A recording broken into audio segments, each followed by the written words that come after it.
एक दिन माता पार्वती मिट्टी का मटका देकर गणेश भगवान से कहती है कि पुत्र इस मटके में तालाब से जल लेकर आओ। तभी गणेश भगवान कहते हैं कि ठीक है माता, मैं अभी तालाब से जल लेकर आता हूँ। फिर गणेश भगवान जल लेने के लिए दूर तालाब के पास जाने लगते हैं। फिर तालाब के पास जाकर गणेश भगवान मटके में पानी भरते हैं और पानी का मटका लेकर आने लगते हैं। तभी रास्ते में कृष्ण भगवान मिल जाते हैं और कृष्ण जी और गणेश जी बैठकर दोनों आपस में बातें करने लगते हैं। तभी बात करते हुए ये खरनाक चुड़ैल देख लेती है और चुड़ैल जल्दी से अपना रूप बदलकर गणेश भगवान का रूप ले लेती है। और तभी रूप बदलते हुए चुड़ैल को ये मुस्कुराज देख लेते हैं और जल्दी से दौड़ते हुए आने लगते हैं। और इधर जहर वाले मटके में पानी लेकर चुड़ैल माता के पास आने लगती है और पानी से भरा हुआ मटका चुड़ैल पार्वती माता को दे देती है और वहाँ से जल्दी से वापस आ जाती है। चुड़ैल के जाने के बाद मुस्कुराज माता से कहते हैं कि माता, ये पानी का मटका प्रभु ने नहीं, एक खतरनाक चुड़ैल दी है। तभी वहाँ पे गणेश भगवान आ जाते हैं और पूछते हैं कि माता क्या हुआ है। तभी मुस्कुराज सब बताते हैं। फिर माता पार्वती वो जहर वाला मटका मुस्कुराज को देती है और कहती है कि इसे चुपके से उस चुड़ैल के गुफे में रख दीजिए। फिर मुस्कुराज जल्दी उस मटके को लेकर उस चुड़ैल के गुफे में जाते हैं और चुपके से रख के चले जाते हैं। फिर चुड़ैल जैसे ही उस मटके का पानी पीती है, चुड़ैल एक मेढक में बदल जाती है। फिर ये देखकर माता पार्वती और मुस्कुराज हंसने लगते हैं और इधर गणेश भगवान उदास होकर रोने लगते हैं क्योंकि आपने अभी तक एक भी लाइक सब्सक्राइब नहीं किया।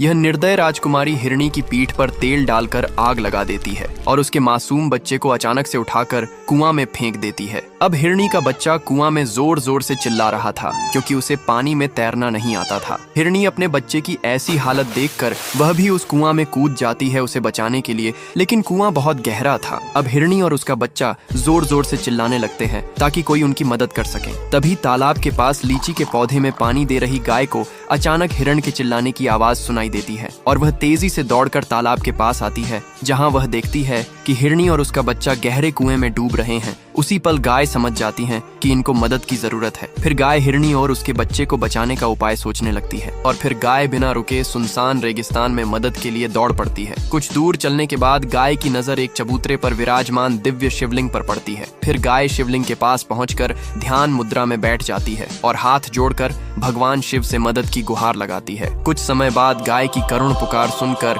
महादेव प्रकट होते हैं और जब गाय उन्हें सारी बात बताती है तो गाय की बात सुनकर महादेव हिरणी और उसके बच्चे के पास जाते हैं और फिर महादेव अपने नीलकंठ स्वरूप में एक दिव्य हरी बांस की सीढ़ी का निर्माण करते हैं और उसे गहरे कुएं में उतार देते हैं और अगले ही पल हिरणी और उसका मासूम बच्चा सुरक्षित कुएं से बाहर निकल जाते हैं। फिर हिरणी और उसका बच्चा खुशी से नाचने लगती है, लेकिन फिर भी किसी ने महादेव की इस महान लीला को लायक नहीं किया। अपन कॉकरोच है रे, किचन में एंट्री मेरी फिक्स, पर जैसे ही चीनी और बेकिंग सोडा दिखा ना रे, अपन सीधा 9-2-11 रे।